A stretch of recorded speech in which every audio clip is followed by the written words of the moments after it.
Hello everyone, and welcome back. Welcome back after a very long 2 weeks. Well, that's what it's felt like for me anyways. So this video then is just going to be, it's going to have my race highlights in the background from Saturday's FIA Nations race around Dragon Trail. But I just wanted to do a video.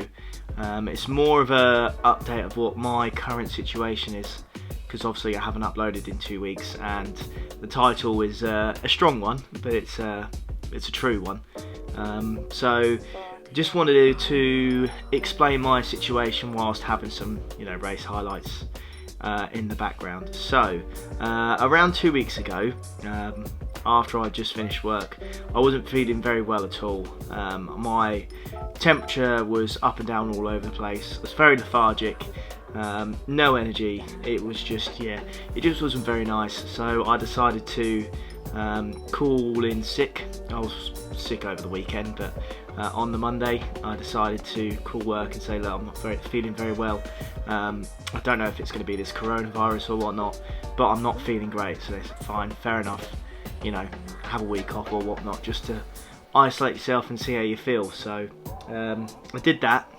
So from the Monday, I was doing that, but it kind of got just worse. I went downhill quite dramatically. The shakes were getting worse. I got a horrendous cough, absolutely horrendous. The shortness of breath as well. If I was laying in bed and I changed position suddenly, I'd be sick. I'd just throw up. There's just no way of beating it. It was just horrible. So I lost an awful lot of weight in those 2 weeks. Starting to feel a bit normal again now, but during those 2 weeks I just did not eat. I think in a 4 or 5 day period I had half a pot noodle, because I was just trying to find stuff. I was qualified in 16th here, look. Yeah. Wow. Wow, indeed. That's how slow we were. But I was just feeling horrendous during the first and second week. It was awful. Just surviving 3-4 days off a pot noodle was just awful. Anything, and I mean anything, water, didn't matter what I did, I'd just throw it up within 5 minutes of having it. It was just absolutely awful. So I think during the end of first week, I rang 111 and gave them all my symptoms, and then a doctor had to call me back, and then he's essentially said, look, you've got all the same symptoms of someone who has the coronavirus.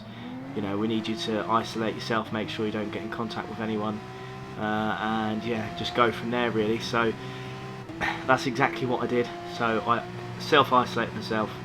I had to obviously get people to do your shopping and stuff like that. And when you tell people you've got it or whatnot, you've got, there's that portion that takes us out there. Also I had my mum worried, and had half the family worried about what was going on. It just was not nice at all whatsoever. I don't think I'd wish it upon anyone. There was so many times where I was just sat next to my toilet at like 3-4 AM shaking, thinking this is just the worst thing in the world. It was absolutely awful. I wouldn't wish it upon anyone. I don't think. It was horrendous. But thankfully I just managed to start to feel better now in myself. Symptoms are gone, the temperature's not there anymore.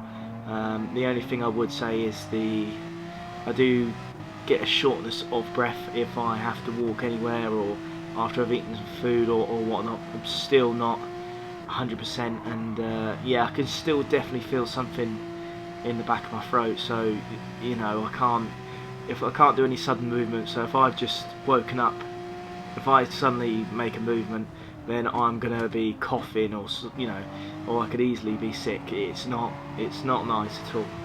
But they don't.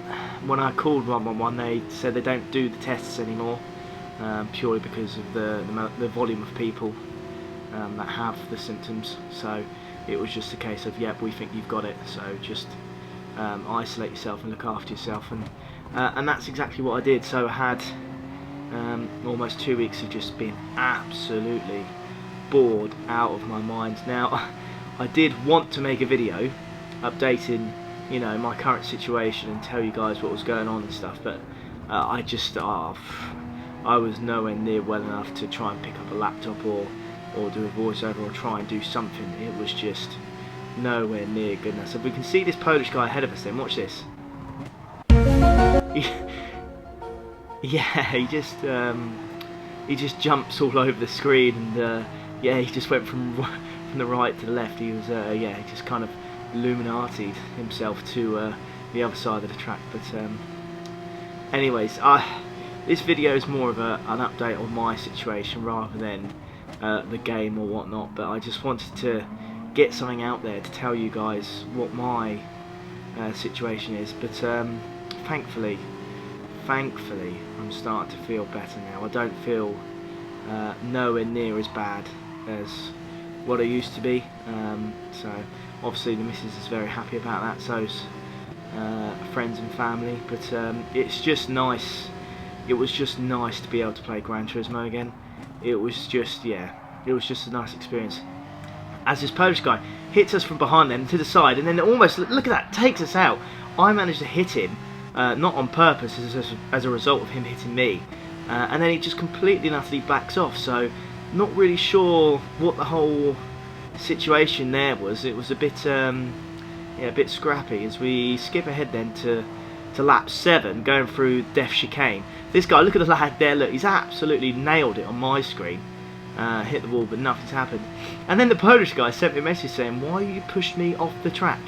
So clearly then, my internet is having my pants down a little bit here, because he absolutely destroyed me on my screen. But on his screen, clearly, something else has happened. As we decide to dive into pits then, I should say, on lap 7. I didn't know what the strategy was on this race whatsoever. Again, such a lack of practice, you know, such a lack of feel. It didn't matter what strategy I used, it was never going to be great. But yeah, on this one, I didn't realise the fuel is quite high. I think it was only like ×5, but it still wouldn't be enough to get to the end of the race. As we skip ahead to lap 10 then, with our fresh tyres and fuels, we've got the German Epic Toby behind us. Braking at the usual point then, he goes for a nice move on the inside, gets it done. As you can see, the lag's a bit all over the place. I give him the slightest of touch there, and yeah, I get a 1 second penalty, which is rubbish. But then Toby, look, oh, oh dear, dear, dear, dear, dear. He just touches the gravel there over the curb and wipes himself out. So he gets a position done, and then yeah, he takes himself out, which is unfortunate for him. But as you can see, this German's off the track then. He goes to the right here, and as I go on the racing line, look, he's just brakes. He completely stops on the racing line, and I've hit into the back of him, and then I get another second penalty.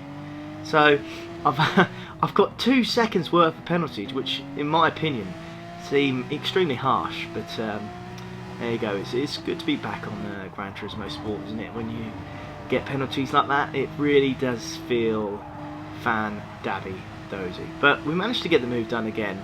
I think he probably felt a little bit guilty or whatnot, because that was a little bit easy going around the outside. As we're going to have to go defensive here then, because he's looking for a move on the outside. Just going to brake slightly later than usual. Hit the middle of the apex there. Nice stuff indeed. Stick it in second gear. Managed to power out because the Porsche's really got some good grip in second gear. Very, very good car for getting out those traction zones. As we go through the Death Chicane once more, really, really close there to wipe myself out. I took a big risk, but we wanted to make sure that that German behind us does not get the move done. As we're looking at the last corner then, before the long straight, I want to get a good exit here, because the German will have the slipstream all the way through onto the next lap, as the Porsche does not have great top line speed, whereas the Peugeot does. But it looks like We may just be able to pull this off as we I'm going to go defensive here. I'm going to have to. Got no choice at all. So, yeah, and that seems to have worked. We get hit in the back then, quite violently, by the German. Must be a connection issue yet again. But looks like we've managed to defend ourselves against them there. And oh, we took that curve a little bit too much there.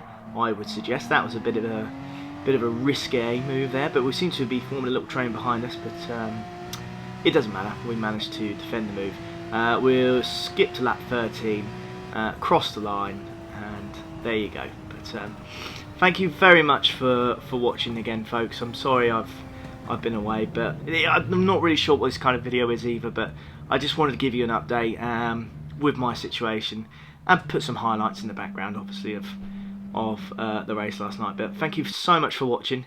I really hope to be doing my top 10 videos soon, and I'll see you for the next one. Alright, take care everyone.